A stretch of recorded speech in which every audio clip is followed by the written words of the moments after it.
어느 믿음이 있는 그림을 잘 그리는 화가가 참 멋있는 그림을 그리고 싶었습니다. 그래서 그림의 대상을 찾아다니면서 여러 경험들을 하게 됩니다. 누군가 물었더니 무슨 그림이 가장 멋있을까, 아름다울까? 일하는 그 모습이 아름답다 해서 어느 대장장이를 찾아가서 그 대장장이의 손을 멋있는 화폭에 담아봤습니다. 처음에는 좀 마음이 들긴 했지만 갈수록 뭔가 마음에 좀 불편함이 있습니다. 이건 아니다 싶어서 또 다른 상황을 경험하고 찾아갔습니다. 길을 가다가 어느 아리따운 여인을 보게 됩니다. 보니까 이제 막 결혼했다 하네요. 그래서 참 귀하고 아리따운 모습이다 싶어서 그 여인을 모델로 해서 아름다운 그림을 그려봤습니다. 인물화가 되겠지요? 처음에 그릴 때는 좋았는데 왠지 시간이 갈수록 이도 마음이 편하지 않습니다. 그러다가 지나가는 한 군인을 만났는데 그 군인이 이런 말도 합니다. 세상에 제일 좋은 그림은 아마도 평화이지 않겠습니까? 무엇이 평화일까? 때마침 가을인지라 들녘에 무르익은 곡식들을 보면서 맞아, 저게 평화야. 그런데 그 곡식을 수확하는 농부의 모습 얼마나 아름답습니까? 화폭에 담아봤습니다. 참 마음이 흡족하다 했는데 시간이 갈수록 이도 아니다는 생각이 듭니다. 그러다가 이제 한 번 더 마음속에 이제 진짜 정말로 좋은 그림을 그리고 싶어서 생각 중에 지쳤지요. 해가 뉘엿뉘엿지기 시작합니다. 터벅터벅 길을 가는데 시간이 되어져서 교회 종소리가 울립니다. 지금은 그 종소리를 들을 수 없지만 아마도 이 화가가 살 당시에는 그런 모습이었나 봅니다. 종소리가 들리고 그 종을 치는 믿음의 성도의 얼굴을 보니 너무 평화롭습니다. 저 모습일까 생각하며 집에 들어갔습니다. 들어갔더니 문을 열고 들어갔더니 아직은 아이들이 어립니다. 아이들이 반깁니다. 아빠 을싸안고 품에 안깁니다. 그리고는 사랑하는 아내가 말합니다. 여보, 오늘도 수고 많았어요. 이 화가의 마음속에 그게 그림으로 그려집니다. 그렇구나. 내가 교회 앞을 지나면서 들었던 그 종소리의 평화로움이 우리의 가정으로 연결되는구나. 그리고 자기 가정을 배경으로 해서 아이들과 함께한 그림을 가족 그림을 그렸다고 합니다. 그 그림을 그려놓고 오래도록 마음속에 평안이 사라지지 않았고 감사가 더 넘쳤다고 하는 이화집에서 제가 발췌한 예화입니다. 약간 제가 각색을 했습니다. 오늘 이 시간 우리에게 주신 말씀 쉐마의 말씀입니다. 보통은 4절부터 9절까지의 신명기 6장이 읽지만 저는 1절부터 읽었습니다. 이 1절부터 읽는 이유는 장차 되어질 일들에 대해서 하나님께서 이제 모세를 통해서 주어진 말씀이었고 이 신명기의 말씀은 모세의 설교이거든요. 가나안을 이제 앞두고 있는 백성들에게 설교하면서 자신은 그 가나안 땅에 들어가지 못합니다. 그렇지만 백성들 이제 출애굽 2세들이 가나안에 들어가서 그렇게 이런 모습으로 살아가기를 원하는 간곡함이 있는 말씀이 바로 오늘 이 시간 우리에게 주신 이 신명기의 말씀이 되겠고, 신약의 말씀은 자녀들에게 부지런하게 하나님의 말씀의 법을 가르치고 부모들이 본이 되어져서 살아갈 것을 권고하는 그 말씀이 바로 에베소서의 말씀 아니겠습니까? 세상에서 가장 아름다운 그림을 그리고 싶었던 이 화가의 마음처럼 믿음의 성들의 삶 속에서도 가장 아름다운 믿음의 그림을 그려가는 이 시간, 결단의 시간이 되었으면 좋겠습니다. 오늘은 기도도 언급했지만 우리 교회의 생일입니다. 생일은 기쁘지요. 생일날은 감사가 있지요. 우리 믿음의 성들이 은혜숲교회의 생일을 맞이해서 더 큰 감동과 감사가 있었으면 좋겠고, 이 화가처럼 참으로 아름다운 가정을, 우리 교회를 만들어가는 그런 믿음의 결단이 있어지기를 원합니다. 그래서 가정 중심으로 한 말씀이지만 이 가정을 교회로 바꾸어도 무방하다 싶어서 오늘 말씀을 준비를 했습니다. 가정은 하나님의 최고의 창조의 작품입니다. 신약에 이르러서 교회가 만들어진 것은, 교회가 설립되어진 것은 아마도 하나님 보시기에 최고로 아름다운 모습이지 않겠나, 그렇게 두 개를 비교해 가면서 함께 말씀의 자리로 더 나아갑니다. 하늘과 땅과 그 가운데 모든 것이 하나님의 창조적 산물이지요. 태초에 하나님께서 천지를 창조하시고 모든 피조물들을 말씀으로 지으십니다. 그리고 가장 마지막에 흙을 빚어서 하나님의 형상을 닮아서 사람을 창조했습니다. 지어서 그 코에 생기를 불어넣어주니 그 코에 불어넣는 생기로 말미암아 살아 움직이게 되는 생명이 되어집니다. 그게 바로 최초의 사람 아담이지요. 그런데 하나님께서 그 아담을 창조하시고 보기에 마음속에 안쓰러움이 생겨서 그 배필로 하와를 창조해서 아담과 하와가 짝을 이룹니다. 지금으로 말하는 부부가 되겠죠. 처음 아리답게 만들어진 창조되어진 이 하와를 보면서 아담이 고백한 고백이 뭐였습니까? 이는 내 뼈 중에 뼈요 내 살 중에 살이라. 얼마나 귀하고 아름다운 고백인지 모릅니다. 둘이 한 몸을 이루어 연합의 신비를 이루어라고 말씀하시는 그 명령을 따라서 말 그대로 에덴에서 참으로 행복한 삶을 살아왔던, 그리고 타락하기 전까지 말입니다. 새로운 이 가정의 탄생은 하나님의 창조 질서 속에 귀하고 아름다운 모습이라고 보여지고, 교회도 역시 마찬가지입니다.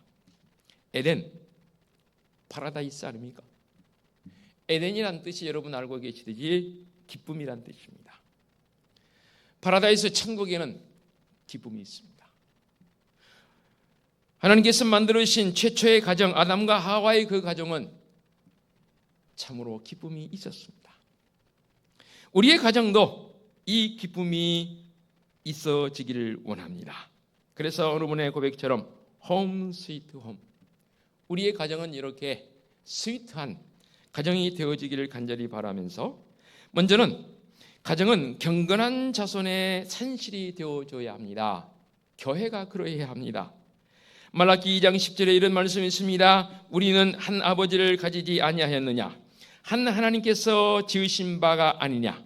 그리고 말라기 2장 15절에 그에게는 영이 충만하였으나 오직 하나를 만들지 아니하셨느냐, 어찌하여 하나만 만드셨느냐, 이는 경건한 자손을 얻고자 하심이라. 하나님께서 창조하시고 설정하신 가정은 경건한 자손을 번식시키는 행복의 산실이라 그 말입니다. 조금 전에 언급했듯이 가정이란 교회를 언급하기도 하지 않습니까? 교회로 바꿔 생각해도 된다 했지 않습니까? 교회는 경건한 자들을 만들어내는 행복한 산실이 되는 줄로 믿습니다. 여기서 말씀하고 있는 경건한 자손은 과연 무엇을 말합니까? 하나님을 섬기는 자손, 곧 신앙의 자손을 말하지 않습니까? 구원받은 사람을 말합니다. 경건한 자손은 바로 말씀에 기록된 최초의 사람이었던 아담과 그의 아들인 아벨과 셋과 노아와 모세와 다윗과 사가랴와 세례 요한으로 이어지는 거룩한 혈통을 이었던 그 가정들이 바로 말씀한 경건한 자손들이고, 우리 주님 십자가의 은총을 베푸신 이후에 2000년이 지난 지금 우리의 가정이 주님 예수 그리스도로 말미암아 경건한 가정이라고 저는 확신을 갖습니다. 그래서 교회가 경건해야 하는 것이고, 성도들의 가정도 경건해야 하는 것이고, 성도들 한 사람 한 사람이 경건해야 합니다. 그래서 경건한 자손의 대를 이어가는 아름다운 믿음의 성도들의 모습이 있어야 합니다. 그러므로 믿음의 성도들이 이 땅에 살아가면서 참다운 경건한 가정을 이룬다는 것은 참으로 중요한 문제입니다. 왜냐하면 세상 사람들은 이를 알지도 못할 뿐더러 흉내도 내지 못합니다. 우리 주님의 십자가의 피 흘리심과 죄사함의 은총으로 말미암아 영적 공동체를 이루는 것, 가족 공동체와 교회 공동체를 이룬다는 것은 너무너무 중요한 문제입니다. 그러므로 믿음을 통한 경건한 우리 성도들의 가정에는, 우리 교회에는 하나님 경외함이 가장 우선이고, 부모 공경함이 있고, 부부간에 서로 사랑함이 있고, 형제 우애가 있고, 성도들 간에 서로 사귐이 있습니다. 거기에는 사랑과 용서가 있고 감사와 찬송과 기도가 있습니다. 그리고 제일 중요한 복음 전파의 능력이 성도들의 개개인의 모습이요, 가정의 모습이요, 우리의 교회의 모습이 되는 줄로 믿습니다. 이를 위해서 온 성도들은 몸부림해야 합니다. 가정은 경건한 삶의 교육의 장이 되어야 합니다. 신명기 오늘 주신 말씀 가운데 5절에 너희는 마음을 다하고 뜻을 다하고 힘을 다하여 네 하나님 여호와를 사랑하라 했고, 7절의 말씀에서는 네 자녀에게 부지런히 가르치라라고 말씀하십니다. 아니, 명령하십니다. 부지런히 가르치라는 말은 무슨 말씀입니까? 열심히 꾸준히 계속해서 가르치라는 겁니다. 한두 번 해보고 해서 되면 좋고 아니면 말고식이 아닙니다. 계속해서 꾸준하게 열심히 쉬지 말고 가르치라는 말씀 아닙니까?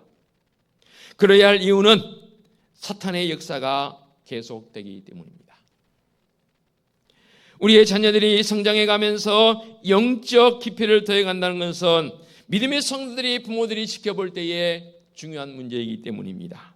그러면서 현장의 모습에서 이렇게 하라고 말씀하십니다. 집에 앉았을 때에도 가르치라고 합니다. 집에 앉았을 때라는 말은 무슨 말입니까? 부모와 자녀들이 함께하는 참 좋은 시간이지요. 지난 월요일, 화요일, 그러니까 노예에서 시행하는 우리 목회자들을 더 재교육하는 차원에서 장신대 교수님 3분을 모셔서 하루 종일 강의를 듣고 질의하고 토의하는 시간을 가졌습니다. 기독교 교육학 교수 한 분이 오셔서 우리에게 참 충격적인 보고를 하는 것을 보고 너무 가슴을 쓸어내리며 서로가 안타까움을 가졌습니다. 무슨 말이냐면 갈수록 집에 앉았을 때의 상황에서의 모습이 사라지고 있다는 거예요. 집에 앉았을 때의 모습의 대표적인 뭡니까? 바로 가정 예배적 상황을 그 교수님은 설명을 하더라고요. 아직 그 교수님은 젊어서 자녀들이 어리더라고요. 초등학교 다니는 아이들인데 자녀들과 함께 예배하기가 쉽지 않다는 거예요. 할 수만 있으면 매일 해보려고 하지만 최소한 일주일에 그래도 2-3번 이상은 가족 공동체로 집에 앉았을 때의 모습을 가져보려고 안간히 힘을 쓰는데 이도 쉽지 않다고 고백하는 것을 들었습니다. 집에 앉았을 때뿐만 아니라 길을 갈 때에도 가르치라고 했습니다. 길을 갈 때는 어떤 상황입니까? 좋은 상황 속인 여행이라 할 수 있고, 일상의 모습이라면 우리의 일터에서 일하는 모습 또는 용무를 가지고 가족끼리 함께 움직여야 하는 상황이 있을 수 있지 않습니까? 그때에도 말씀을 가르치라는 겁니다. 심지어는 하나님의 말씀을 내 손목에 메고 기호로 삼고 두 눈썹 사이 미간에 붙여서 표를 삼고 더더욱이 내 집 문설주와 바깥문에 기록하고 그것을 가르치라고 했습니다. 무슨 말씀입니까? 결코 가르침에 대해서 쉬지 말 것을 권고하는 말씀으로 이해되어집니다. 그러므로 하나님께서는 성경을 통해서 바른 우리 신앙의 가정을 이루어가기를 원하십니다. 바로 경건한 자손은 경건한 부모의 삶의 모습에서 아름답게 열매로 맺어지는 것 아니겠습니까? 자녀들을 영적으로 양육한다는 것 사실 쉽지 않습니다. 그럼에도 불구하고 부모인 우리는 해야 합니다. 아름다운 신앙의 전통을 이루어가야 합니다. 한번 복습할까요? 믿음에는 두 노선이 있다 있지 않습니까? 정통과 전통이 있다 했습니다. 한 2-3번 제가 여러분에게 강조한 적이 있습니다. 정통을 오르독스 또는 오르독시라고 표현합니다. 정통은 예수 그리스도입니다. 결코 변하지 않습니다. 변하지도 않을 뿐더러 변할 수도 없습니다. 그게 바로 정통입니다. 예수 그리스도입니다. 저는 오른쪽에 표현하겠습니다. 이 정통을 기반으로 한 한 축이 있고 이 정통과 함께 평행선으로 가고 있는 또 하나가 있는 게 뭐냐면 전통입니다. 영어로는 트레디션이라고 말하지 않습니까? 이 전통은 세워져 왔고 세워져 가야 합니다. 좋은 전통은 계속해서 승계해서 세워져 가야 하고, 수정해야 할 전통이 있다면 개선을 해서 더 좋은 방법으로 만들어 가야 하는 게 바로 전통입니다.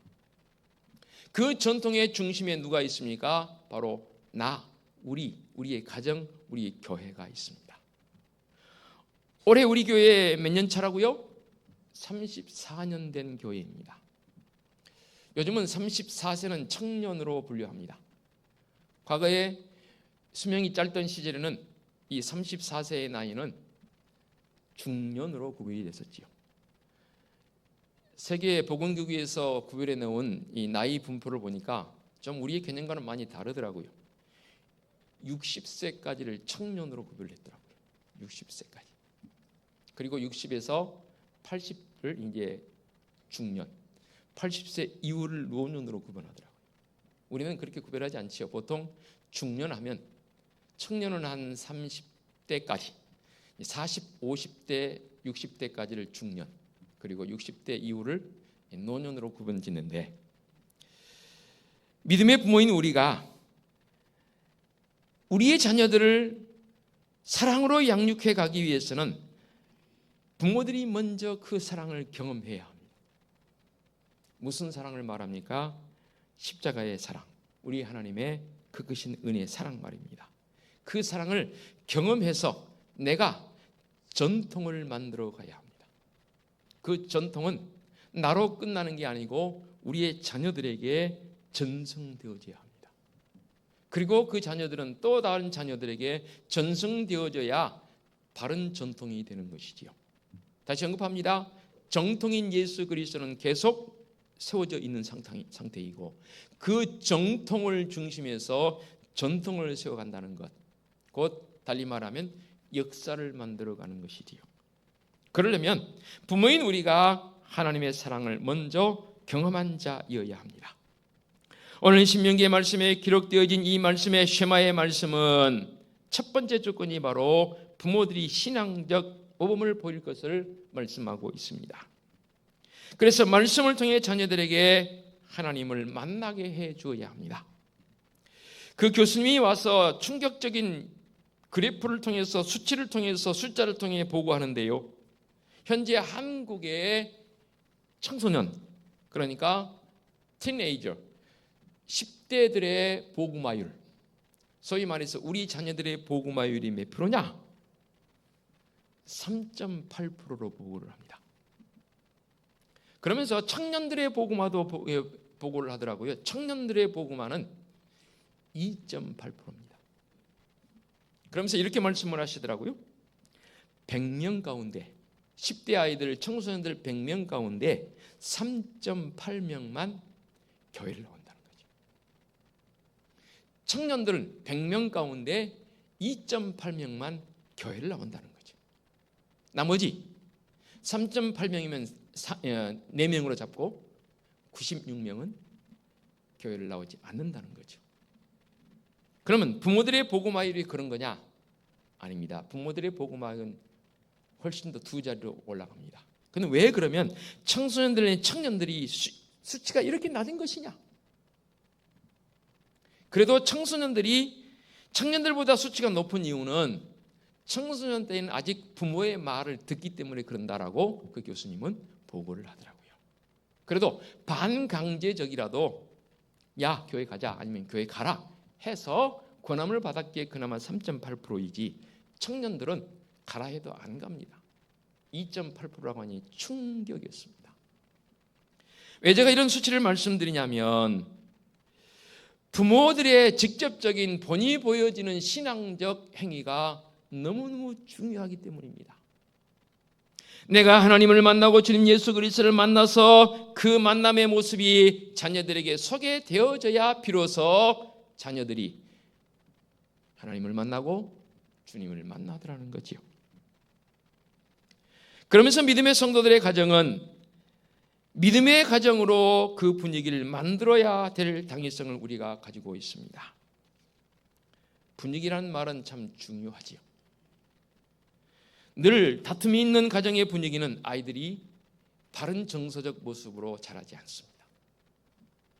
그러나 늘 은혜가 있고 감사가 있고 사랑의 모습이 있는 그 가정에서는, 그 가정에 자란 아이들은 그들의 미소에서부터 달라집니다.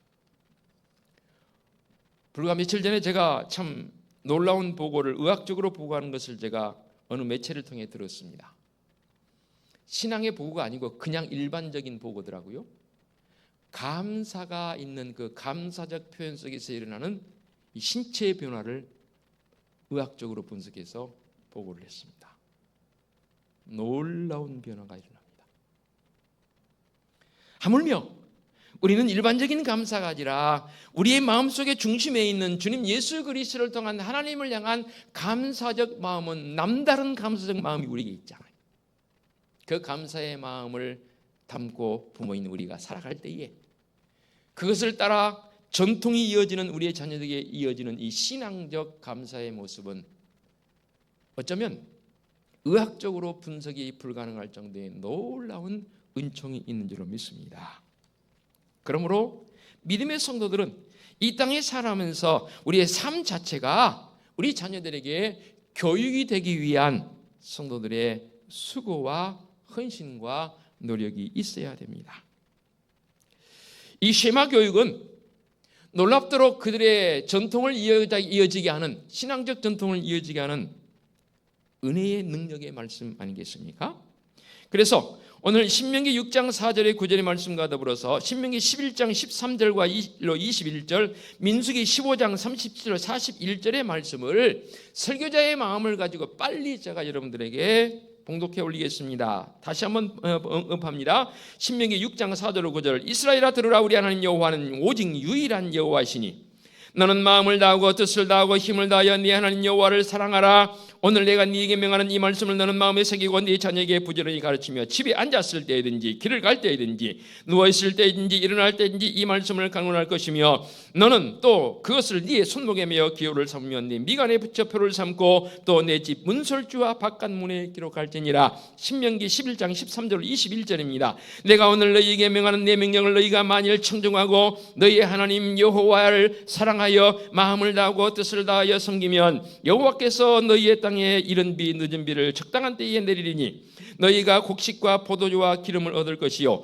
또 가축을 위하여 들에 풀이 나게 하시리니 네가 먹고 배부를 것이라. 너희는 스스로 삼가라 두렵건대 마음에 미혹하여 돌이켜 다른 신들을 섬기며 그것에게 절함으로 여호와께서 너희에게 진노하사 하늘을 닫아 비를 내리지 아니하며 땅이 소산을 내지 않게 하심으로 너희가 여호와께서 주신 아름다운 땅에서 속히 멸망을 까노라. 이러므로 너희는 나의 이 말을 너희의 마음과 뜻에 두고 또 그것을 너희의 손목에 메어 기호를 삼고 너희 미간에 붙여 표를 삼으며 또 그것을 너희의 자녀에게 가르치며 집에 앉았을 때든지 길을 갈 때든지 누워있을 때든지 일어날 때든지 이 말씀을 강론하고 또 내 집 문설주와 바깥문에 기록하라. 그리하면 여호와께서 너희 조상들에게 주리라고 맹세하신 땅에서 너희 날과 너희의 자녀의 날이 많아서 하늘이 땅을 덮는 날과 같으리라. 민수기의 말씀입니다. 여호와께서 모세에게 말씀하여 이르시되 이스라엘 자손에게 명령하여 대대로 그들의 옷단 귀에 술을 만들고 청색끈을 그 귀에 술에 더하라. 이 술은 너희가 보고 여호와의 모든 계명을 기억하여 준행하고 너희를 방종하게 하는 자신의 마음과 눈의 욕심을 따라 음행하지 않게 하기 위함이라. 그리하여 너희가 내 모든 계명을 기억하고 행하면 너희 하나님 앞에 거룩하리라. 나는 여호와 너희 하나님이라. 나는 너희의 하나님이 되려고 너희를 애굽 땅에서 인도하여 내었느니라. 나는 여호와 너희의 하나님이니라. 아멘. 그렇습니다. 우리의 가정은 행복의 원천입니다. 우리 교회는 행복의 원천입니다. 우리 하나님의 축복의 기반이 바로 우리의 가정이고 교회입니다. 가정이 흔들리면 개인이 흔들리고 개인이 흔들리면 결국 터가 흔들려 버립니다. 저는 분명히 믿습니다. 교회가 흔들려 버리면 이 사회는 소망이 사라져 버립니다. 성도들 한 사람 한 사람이 교회를 뿐만 아니라 우리 은혜숲교회가 교회 공동체를 이루고 있습니다. 이 땅에 그리고 많은 교회들이 있습니다. 이 교회 공동체를 우리는 더욱 아름답게 갖고 가야 하고 갖고야 할 책임과 의무가 우리에게 있습니다. 오늘 우리 은혜숲교회 교회 창립 기념 감사주의를 맞이해서 우리 교회를 우리 성도들의 가정을 더 귀하게 아름답게 가꾸어 가기를 원합니다. 그러려면 우리 교회 가정들은 철저하게 주님 안에서 가르치고 배우며 한 인간으로서 성도적 인생관, 가치관을 다시 한번 정립하고 가정 공동체, 교회 공동체를 형성해가는 미래를 희망하는 우리의 모습이 되어야 합니다. 그러므로 우리의 가정 공동체, 교회 공동체를 구축해서 하나님의 아름다운 동산을 이루어 가십시다. 이게 바로 창립 34주년을 맞이하는 우리 은혜숲교회 성도들의 목표점인 것이고, 누가 뭐라 그래도, 누가 옆에서 아무리 이렇다 저렇다 할지라도 우리는 주님 모시기 아름다운 쉐마, 이 믿음의 공동체, 믿음의 가정을 이뤄가는 복된 성도들의 삶이 되어지시기를 간절히 부탁을 드리겠습니다. 기도합니다. 하나님 아버지 감사합니다. 주님의 피값으로 세우신 우리 은혜숲 재단이 34주년을 맞이하며 우리 하나님 앞에 감사 예배를 드리고 있습니다. 34년뿐만 아니라 이후 340년 그 이상으로 아름다운 믿음의 전통을 이어가는 우리 성도들의 가정이요 우리 교회 되게 하여 주시옵소서. 말씀을 가르치라 했습니다. 가르침 받아진 자녀들은 또 그 말씀을 그 자녀들에게 가르칠 것입니다. 참으로 귀하고 아름다운 신앙의 전통을 이어가는 우리 은혜숲 교회요 복된 성도들의 가정이 되게 하여 주시옵소서. 예수 그리스도의 이름으로 기도하옵나이다. 아멘.